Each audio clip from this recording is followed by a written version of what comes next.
Hey guys, in this video we're going to go over capacitance. Capacitance in general is the amount of charge that's separated from the ICF to the ECF, and mathematically is shown as C equals Q over V, where Q is the amount of charge separated and V is the voltage difference. Our burger here is going to represent this capacitance, with the insulator being the inside, the meat, cheese, and lettuce, the extracellular being the top bun, and the intracellular being the bottom bun.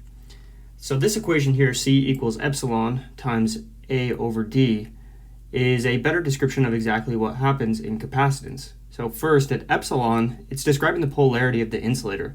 The more polar proteins we have, then the more able they are to grab charges on the surfaces and keep them close, like a sticky trap, or like adding a bunch of cheese to your cheeseburger and keeping everything close in, especially your messy fingers. Next, we have the area of the membrane. The area of the membrane is just like it sounds. It's how much area we have available to hold charges against. So the more area we have, then in general, the more volts we're going to have held against the membrane. Our burger example, it's going to be like a Big Judd 1 pound burger versus a dollar menu burger. And myelin sheath is going to start affecting our membrane in this way, where it reduces the amount of membrane that's available for charges to be held by covering portions of it. And finally, we have the distance between, especially, our ECF and our ICF.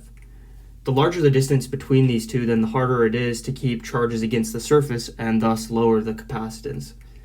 In our burger example here, it would be like having a ginormous bun on either side and making it difficult for any charge to be held on either surface. So ultimately, capacitance describes the ability to move volts or positive charges across the membrane. The lower the capacitance, then the less resistance we generally have, and the more quickly molecules will move across the membrane. And this is the job of the myelin sheath.